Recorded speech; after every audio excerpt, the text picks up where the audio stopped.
فجر کی نماز کے بعد یہ ایک تسبیح پڑھنے سے فوت شدہ والدین کی مغفرت ہو جاتی ہے۔ پیارے نبی کریم صلی اللہ علیہ وسلم نے فرمایا، چاہے ان پر جہنم کی آگ واجب ہو چکی ہو۔ بسم اللہ الرحمن الرحیم۔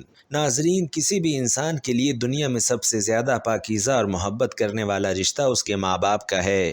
اس کے بعد انسان کے سگے بہن بھائی اور پھر دوسرے رشتہ دار آتے ہیں۔ اس دنیا میں قائم یہ رشتے کسی بھی انسان کے لیے اولین ترجیح ہوتے ہیں، جبکہ کچھ رشتے تو ہماری زندگی کے لیے ایسے اہم اور لازم و ملزوم ہو جاتے ہیں کہ ان کے بغیر زندگی گزارنا ناممکن اور محال ہو جاتا ہے۔ محترم ناظرین، جنت ایک ایسی شاندار اور بے مثال جگہ ہے جو اللہ عز و جل نے ایمان والوں کے لیے بنائی ہے، اور اس میں ایسی نعمتیں رکھی ہیں جو نہ کسی آنکھ نے دیکھی اور نہ کسی کان نے سنی، نہ کسی دل میں ان کا خیال آیا۔ جنت کے بارے میں جو کچھ بیان کیا جاتا ہے وہ صرف سمجھانے کے لیے ہوتا ہے، ورنہ دنیا کی اعلیٰ ترین چیز کا بھی جنت کی کسی نعمت سے کوئی مقابلہ نہیں۔ لیکن اب سوال یہ ہے کہ کیا انسان کی ختم ہونے والی زندگی میں بھی ہمارے یہ اہم اور پاکیزہ رشتے کیا ہمارے ساتھ ہوں گے؟ یعنی جنت میں یہ سوال اکثر ہمارے ذہنوں میں آتا ہے کہ اس دنیا میں ہمارا سب سے عظیم رشتہ یعنی ہماری ماں کیا جنت میں بھی ہمارے ساتھ ہوگی؟ یہ احادیث کی روشنی میں اس سوال کا جواب تلاش کرتے ہیں۔ احادیث میں ہے کہ جب کوئی روح علیین میں پہنچتی ہے تو وہاں پر موجود روحیں اس سے ملنے آتی ہیں اور دنیا میں اپنے رشتہ داروں کے بارے میں معلوم کرتی ہیں۔ اس طرح سے جب کوئی انسان مرنے کے بعد علیین میں پہنچتا ہے تو اس کے رشتہ دار اس سے ایسے ملتے ہیں جیسے کسی دور دراز سے آنے والے مسافر سے ملاقات کی جاتی ہے، اور دونوں آپس میں مل کر بہت خوش ہوتے ہیں۔ ارشاد باری تعالی ہے کہ اے میرے بندوں، آج تم پر نہ کوئی خوف طاری ہوگا اور نہ تم غمگین ہوگے۔ میرے وہ بندے جو ہماری آیتوں پر ایمان لائے تھے اور فرما بردار رہے تھے، تم بھی اور تمہاری بیویاں بھی خوشی سے چمکتے چہروں کے ساتھ جنت میں داخل ہو جاؤ۔ ان کے آگے سونے کے پیالے اور گلاس گردش میں لائے جائیں گے، اور اس جنت میں ہر وہ چیز ہوگی جس کے دلوں میں خواہش ہوگی اور جس میں آنکھوں کو لذت حاصل ہوگی۔ ان سے کہا جائے گا کہ اس جنت میں تم ہمیشہ رہو گے۔ محترم ناظرین، ان آیت سے یہ بات ثابت ہوتی ہے کہ جنتی مردوں کی بیویاں بھی جنت میں ان کے ساتھ ہی ہوں گی اور ایک ساتھ ہی جنت میں رہیں گے۔ وہاں جنت میں انہیں ہر وہ چیز مہیا کی جائے گی جس کی وہ خواہش کریں گے۔ حضرت ابو ہریرہ رضی اللہ تعالی عنہ روایت کرتے ہیں کہ رسول کریم صلی اللہ علیہ وسلم نے ارشاد فرمایا کہ جس وقت کوئی مومن بندہ مرنے کے قریب ہوتا ہے تو رحمت کے فرشتے سفید ریشمی کپڑا لے کر آتے ہیں اور روح سے کہتے ہیں کہ نکل جا، تو اللہ سے رضا مند ہے اور اللہ تجھ سے رضا مند ہے، اللہ تعالیٰ کی رحمت کی جانب اور اس کے رزق کی جانب اور اپنے پروردگار کی جانب جو کہ غضبناک نہیں ہے۔ پھر وہ روح اس طرح معطر حالت میں نکل جاتی ہے جس طرح سے عمدہ خوشبودار مشک، اور فرشتے ہاتھ پر سے اسے اٹھاتے ہوئے آسمان کے دروازوں پر لے جاتے ہیں، تو آسمان والے فرشتے کہتے ہیں کیا عمدہ خوشبو ہے جو کہ زمین سے آئی ہے۔ پھر اس کو اہل ایمان کی ارواح کے پاس لاتے ہیں تو ارواح خوش ہو جاتی ہیں، اور یہ خوشی اس خوشی سے بھی زیادہ ہوتی ہے جو کسی بچھڑے ہوئے کی آمد سے انسان کو میسر آتی ہے۔ پھر وہ پہلے سے موجود مومنین اس نئے آنے والے سے دریافت کرتے ہیں کہ فلاں آدمی نے کیا کیا اور فلاں آدمی کا کیا ہوا، یعنی جس شخص کو دنیا میں چھوڑ کر گئے تھے اب وہ کس طرح کے کاموں میں مشغول ہیں۔ پھر انہی میں سے چند ارواح آپس میں ایک دوسرے سے کہتی ہیں کہ ابھی ٹھہر جاؤ، اسے چھوڑ دو، کیونکہ یہ دنیا کے غم میں مبتلا تھا۔ یہ روح پوچھتی ہے کہ کیا وہ شخص ابھی تم لوگوں کے پاس نہیں پہنچا؟ وہ تو کب کا مر چکا تھا۔ اس پر وہ روحیں کہتی ہیں کہ پھر تو وہ جہنم میں گیا ہوگا۔ محترم ناظرین، ہمارے پیارے نبی صلی اللہ علیہ وسلم نے فرمایا کہ تمہارے اعمال تمہارے ان رشتہ داروں اور خاندان والوں کے سامنے جو آخرت یعنی عالم برزخ میں ہیں پیش کیے جاتے ہیں۔ اگر نیک عمل ہوں تو وہ خوش ہوتے ہیں اور کہتے ہیں اے اللہ، آپ کا فضل اور رحمت ہے، بس اپنی یہ نعمت اس پر پوری کیجیے اور اسی پر اس کو موت دیجیے۔ اسی طرح ان پر گناہگار شخص کا عمل بھی پیش ہوتا ہے تو کہتے ہیں کہ اے اللہ، اس کے دل میں نیکی ڈال دے جو تیری رضا اور قرب کا سبب ہو جائے۔ مختلف روایات سے معلوم ہوتا ہے کہ جنت میں مختلف رشتہ دار ایک دوسرے کو پہچانتے ہوں گے اور ایک دوسرے سے ملتے جلتے رہیں گے، اور ان میں سے بعض کو ایک ساتھ رکھا جائے گا۔ سورۃ الطور کی آیت نمبر 21 میں اللہ سبحانہ و تعالیٰ کا فرمان ہے کہ جو لوگ ایمان لائے اور ان کی اولاد نے بھی ایمان میں ان کی پیروی کی تو ان کی اولاد کو ہم انہی کے ساتھ شامل کر دیں گے اور ان کے اعمال میں سے کسی چیز کی کمی نہیں کریں گے۔ حضرت ابن عباس رضی اللہ تعالیٰ عنہ سے مروی ہے کہ بے شک اللہ تعالیٰ مومن کی آنکھوں میں ٹھنڈک پیدا کرنے کے لیے اس کی اولاد کو ان کے اصل مقام بلند کر کے اس کے پاس اس کے درجے میں پہنچا دیں گے، اگرچہ یہ اولاد اپنے اعمال کے اعتبار سے اس درجے تک نہ پہنچتی ہو۔ پھر آپ صلی اللہ علیہ وسلم نے یہ آیت تلاوت فرمائی کہ جو لوگ ایمان لائے ہیں ان کی اولاد نے بھی ایمان میں ان کی پیروی کی۔ اس سے معلوم ہوتا ہے کہ انسان کی اولاد کو اس کی خواہش کے مطابق ان کے ساتھ ہی رکھا جائے گا۔ جو لوگ جنت میں جائیں گے تو یقیناً یہ وہ لوگ ہوں گے جنہوں نے اس دنیا میں نیک اعمال کیے ہوں گے، جبکہ ایسے لوگ بھی ہوں گے جنہوں نے گناہ کیے ہوں گے لیکن اپنے گناہوں پر شرمندہ ہو کر اس دنیا میں ہی اللہ تعالیٰ سے معافی مانگ لی ہوگی اور صدق دل سے توبہ استغفار کر لیا ہوگا، تو اللہ تعالیٰ انہیں معاف فرما کر جنت میں داخل کر دے گا، جہاں اللہ عز و جل ان کی ہر خواہش پوری فرمائے گا۔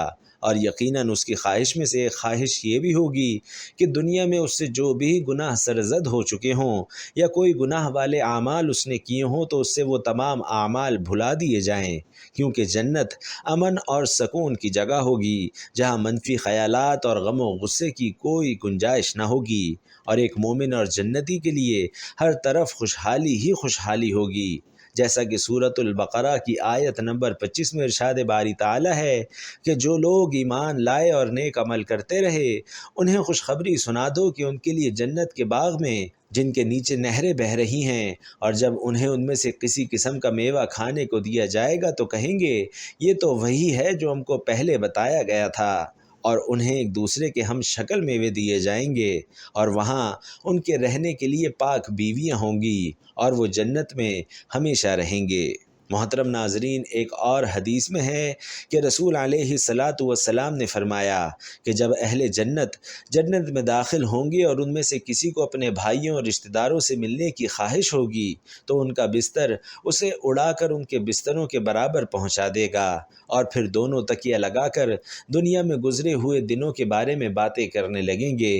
ان میں سے ایک اپنے ساتھی سے کہے گا کہ اے فلاں، تمہیں یاد ہے کہ اللہ نے فلاں دن اور فلاں فلاں جگہ پر ہماری مغفرت فرمائی تھی، اس طرح کہ ہم نے اللہ سے دعا کی تھی اور اللہ نے ہمیں مغفرت کا پروانہ عطا کر دیا تھا۔ رسول کریم صلی اللہ علیہ وسلم کے مزاج مبارک کے بارے میں متعدد حدیث پاک میں بیان کیا گیا ہے کہ آپ صلی اللہ علیہ وسلم انتہائی شگفتہ مزاج تھے اور نرمی اور محبت سے اور مسکرا کر بات کیا کرتے تھے، تاہم کئی بار آپ صلی اللہ علیہ وسلم بے اختیار ہنس بھی دیتے، مگر یہ اس وقت ہوتا جب آپ صلی اللہ علیہ وسلم آخرت کے حالات بیان فرما رہے ہوتے تھے۔ امام عسقلانی رحمۃ اللہ علیہ فرماتے ہیں کہ یہ کہا گیا ہے کہ آپ صلی اللہ علیہ وسلم صرف آخرت کے امور میں ہنسا کرتے تھے، اگر کوئی معاملہ دنیا سے متعلق ہوتا تو آپ صلی اللہ علیہ وسلم اس پر صرف تبسم فرمایا کرتے تھے۔ آپ صلی اللہ علیہ وسلم نے ایک بار صحابہ کرام کو یہ آگاہ کیا کہ روز محشر جب کسی کو جہنم سے نکال کر جنت میں بھیجا جائے گا تو اس کی کیا حالت ہوگی۔ اس پر آپ صلی اللہ علیہ وسلم نے ہنس کر واقعے کا احوال بیان کیا۔ بخاری شریف اور مسلم شریف میں یہ متفق علیہ حدیث یوں بیان کی گئی ہے کہ حضرت عبداللہ بن مسعود رضی اللہ تعالی عنہ سے روایت ہے کہ حضور نبی کریم صلی اللہ علیہ وسلم نے فرمایا کہ مجھے اچھی طرح سے معلوم ہے کہ سب سے آخر میں جہنم سے کون نکالا جائے گا، یہ سب سے آخر میں کون جنت کے اندر داخل ہوگا۔ یہ آدمی اپنے جسم کو گھسیٹتا ہوا جہنم سے باہر نکلے گا، چنانچہ اللہ تعالیٰ اس سے فرمائے گا جا جنت میں داخل ہو جا۔ وہ جنت میں داخل ہوگا تو اسے گمان ہوگا کہ شاید یہ بھری ہوئی ہے، چنانچہ وہ واپس لوٹ کر عرض گزار ہوگا کہ اے رب وہ تو بھری ہوئی ہے، پس اللہ تعالیٰ اس سے فرمائے گا جا جنت میں چلا جا، لہٰذا وہ جنت میں داخل ہوگا۔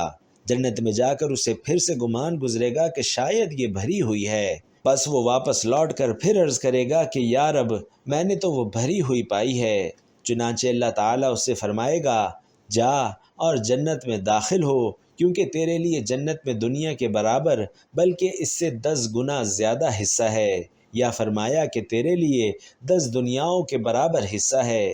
وہ عرض کرے گا کہ اے اللہ، کیا مجھ سے مزاح کرتا ہے یا مجھ پر ہنستا ہے، حالانکہ تو مالک حقیقی ہے۔ ناظرین، حضرت عبداللہ بن مسعود رضی اللہ تعالی عنہ بیان کرتے ہیں کہ میں نے دیکھا اس پر حضور نبی کریم صلی اللہ علیہ وسلم ہنس پڑے، یہاں تک کہ آپ صلی اللہ علیہ وسلم کے دندان مبارک نظر آنے لگے۔ آپ صلی اللہ علیہ وسلم فرماتے تھے کہ یہ اہل جنت کے سب سے کم درجے والے شخص کا حال ہے۔ رسول اللہ صلی اللہ علیہ وسلم نے فرمایا کہ جو آدمی سب سے آخر میں جنت میں داخل ہوگا وہ گرتا پڑتا اور گھسٹتا ہوا دوزخ سے اس حال میں نکلے گا کہ دوزخ کی آگ اسے جلا رہی ہوگی۔ پھر جب وہ دوزخ سے نکل جائے گا تو پھر دوزخ کی طرف پلٹ کر دیکھے گا اور دوزخ سے مخاطب ہو کر کہے گا کہ بڑی بابرکت ہے وہ ذات جس نے مجھے تجھ سے نجات دی، اور اللہ تعالیٰ نے مجھے وہ نعمت عطا فرمائی کہ اولین و آخرین میں سے کسی کو بھی وہ نعمت عطا نہیں فرمائی۔ پھر اس کے لیے ایک درخت بلند کیا جائے گا، وہ آدمی کہے گا کہ اے میرے پروردگار، مجھے اس درخت کے قریب کر دیجئے تاکہ میں اس کے سائے کو حاصل کر سکوں اور اس کے پھلوں سے پانی پیوں۔ اللہ تعالیٰ فرمائیں گے کہ اے ابن آدم، اگر میں تجھے یہ دے دوں تو پھر اس کے علاوہ کچھ اور تو نہیں مانگے گا؟ وہ عرض کرے گا کہ نہیں میرے پروردگار۔ اللہ تعالیٰ اس سے اس کے علاوہ اور نہ مانگنے کا معاہدہ فرمائیں گے، اور اللہ تعالیٰ اس کا عذر قبول فرمائیں گے، کیونکہ وہ جنت کی ایسی ایسی نعمتیں دیکھ چکا ہوگا کہ جس پر اسے صبر نہ ہوگا۔ اللہ تعالیٰ اسے اس درخت کے قریب کر دیں گے، وہ اس کے سائے میں آرام کرے گا اور اس کے پھلوں کے پانی سے پیاس بجھائے گا۔ پھر اس کے لیے ایک اور درخت ظاہر کیا جائے گا جو پہلے درخت سے کئی زیادہ خوبصورت ہوگا۔ وہ آدمی عرض کرے گا کہ اے میرے پروردگار، مجھے اس درخت کے قریب فرما دیجئے تاکہ میں اس کا سایہ حاصل کر سکوں اور پانی پی سکوں، اس کے بعد میں کوئی اور سوال نہیں کروں گا۔ اللہ پاک فرمائیں گے کہ اے ابن آدم، تو نے مجھ سے وعدہ نہیں کیا تھا کہ تو مجھ سے اور کوئی سوال نہیں کرے گا، اور اب اگر تجھے اس درخت کے قریب پہنچا دیا تو پھر تو اور سوال کرے گا۔ اللہ تعالیٰ پھر اس سے اس بات کا وعدہ لیں گے کہ وہ کوئی اور سوال نہیں کرے گا، تاہم اللہ تعالیٰ کے علم میں وہ معذور ہوگا، کیونکہ وہ ایسی ایسی نعمتیں دیکھ چکا ہوگا کہ جس پر وہ صبر نہ کر سکے گا۔ پھر اللہ تعالیٰ اس کو درخت کے قریب کر دیں گے، وہ اس کے سائے میں آرام کرے گا اور اس کا پانی پیے گا۔ پھر اسے جنت کے دروازے پر ایک اور درخت دکھایا جائے گا جو پہلے دونوں درختوں سے زیادہ خوبصورت ہوگا۔ وہ آدمی کہے گا اے میرے رب، مجھے اس درخت کے قریب فرما دیجئے تاکہ میں اس کے سائے میں آرام کروں اور اس کا پانی پیوں، میں اس کے علاوہ کوئی اور سوال نہیں کروں گا۔ پھر اللہ تعالیٰ اس آدمی سے فرمائیں گے کہ اے ابن آدم، کیا تو نے مجھ سے یہ وعدہ نہیں کیا تھا کہ تو اس کے بعد کوئی اور سوال نہیں کرے گا؟ وہ عرض کرے گا ہاں ہاں میرے پروردگار، میں اب اس کے بعد کوئی اور سوال نہیں کروں گا۔ اللہ تعالیٰ اسے معذور سمجھیں گے، کیونکہ وہ جنت کی ایسی ایسی نعمتیں دیکھے گا کہ جس پر وہ صبر نہ کر سکے گا۔ پھر اللہ تعالیٰ اسے درخت کے قریب کر دیں گے۔ جب وہ اس درخت کے قریب پہنچے گا تو جنت والوں کی آوازیں سنے گا تو پھر سے عرض کرے گا کہ اے میرے رب، مجھے اس میں داخل کر دیجئے۔ تو اللہ پاک فرمائیں گے کہ اے ابن آدم، سوال کو کون سی چیز روک سکتی ہے؟ کیا تو اس پر راضی ہے کہ تجھے دنیا اور دنیا کے برابر دے دیا جائے؟ وہ کہے گا کہ اے رب العالمین، تو مجھ سے مذاق کرتا ہے۔ یہ حدیث بیان کر کے حضرت عبداللہ رضی اللہ تعالی عنہ ہنس پڑے اور لوگوں سے فرمایا کہ تم مجھ سے کیوں نہیں پوچھتے کہ میں کیوں ہنسا؟ لوگوں نے کہا کہ آپ کس وجہ سے ہنسے؟ تو فرمایا کہ رسول اللہ صلی اللہ علیہ وسلم بھی اسی طرح ہنسے تھے۔ فرمایا کہ اللہ رب العالمین کے ہنسنے کی وجہ سے جب وہ آدمی کہے گا کہ آپ رب العالمین ہونے کے باوجود مجھ سے مذاق فرما رہے ہیں، تو اللہ پاک فرمائیں گے کہ میں تجھ سے مذاق نہیں کرتا، مگر جو چاہوں کرنے پر قادر ہوں۔ اللہ عز و جل سے دعا ہے کہ ہمیں بھی اس دنیا کی آزمائش میں کامیاب و کامران فرما کر جنت میں داخل فرمائے اور ہمارا خاتمہ بالخیر فرمائے، آمین یا رب العالمین۔ ناظرین کرام، والدین کے لیے مغفرت کی دعائیں، ماں باپ سے بے پرواہی برتنا خدا کی ناشکری ہے۔ حدیث نبوی صلی اللہ علیہ وسلم ہے کہ مرنے کے بعد مردے کو 3 چیزیں فائدہ پہنچاتی ہیں: صدقہ جاریہ، پھیلایا ہوا علم اور صالح اولاد کی دعائے مغفرت۔ حضرت جاہمہ رضی اللہ تعالی عنہ اللہ کے محبوب صلی اللہ علیہ وسلم کی خدمت میں حاضر ہوئے اور کہا، یا رسول اللہ، میرا ارادہ ہے کہ میں آپ صلی اللہ علیہ وسلم کے ہمراہ جہاد میں شرکت کروں، اور اسی لیے آیا ہوں کہ آپ صلی اللہ علیہ وسلم سے اس معاملے میں مشورہ لوں۔ آپ صلی اللہ علیہ وسلم نے ان سے پوچھا، کیا تمہاری والدہ زندہ ہیں؟ جاہمہ رضی اللہ تعالی عنہ نے فرمایا، جی حضور، زندہ ہیں۔ حضور نبی کریم صلی اللہ علیہ وسلم نے فرمایا، تو پھر جاؤ اور انہی کی خدمت میں لگے رہو، کیونکہ جنت تو انہی کے قدموں میں ہے۔ ناظرین، رضائی ماں کے ساتھ بھی اچھا سلوک کیجیے، ان کی خدمت کیجیے اور ادب و احترام سے پیش آئیے۔ حضرت ابو طفیل رضی اللہ تعالی عنہ کہتے ہیں کہ میں نے جعرانہ کے مقام پر رسول اللہ صلی اللہ علیہ وسلم کو دیکھا کہ آپ صلی اللہ علیہ وسلم گوشت تقسیم فرما رہے ہیں۔ اتنے میں خاتون نے آپ صلی اللہ علیہ وسلم کی خدمت میں حاضر ہوئیں تو آپ صلی اللہ علیہ وسلم نے ان کو چادر بچھا دی اور وہ اس پر بیٹھ گئیں۔ میں نے لوگوں سے پوچھا کہ یہ کون صاحبہ ہیں؟ لوگوں نے بتایا کہ یہ آقائے کریم صلی اللہ علیہ وسلم کی وہ ماں ہیں جنہوں نے آپ صلی اللہ علیہ وسلم کو دودھ پلایا تھا۔ والدین کی وفات کے بعد بھی ان کا خیال رکھیے اور ان کے ساتھ نیک سلوک کرنے کے لیے ذیل کی باتوں پر کاربند رہیے۔ ماں باپ کے لیے مغفرت کی دعائیں برابر کرتے رہیے۔ قرآن پاک کو مومنوں کو یہ دعا سکھائی ہے، ربنا اغفر لی ولوالدی وللمؤمنین یوم یقوم الحساب، یعنی پروردگار میری مغفرت فرما اور میرے والدین کی اور سب ایمان والوں کو اس روز معاف فرما دے جب کہ حساب قائم ہوگا۔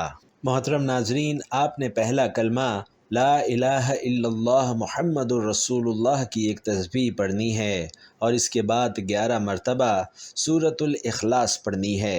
قل هو اللہ احد اللہ الصمد لم یلد ولم یولد ولم یکن لہ کفوا احد۔ محترم ناظرین، جب والدین فوت ہو جاتے ہیں تب دنیاوی مصروفیت کی وجہ سے انسان وقت گزرنے کے ساتھ انہیں بھول جاتا ہے، لہٰذا یہ مجرب اور بہترین طریقہ اپنائیں اور روزانہ والدین کے حق میں دعا کریں، ان کی حیات میں بھی اور بعد از وفات بھی انہیں یاد رکھیں۔ رب ارحمہما کما ربیانی صغیرا، اے میرے پروردگار، ان پر ویسا ہی رحم کر جیسا انہوں نے میرے بچپن میں میری پرورش کی۔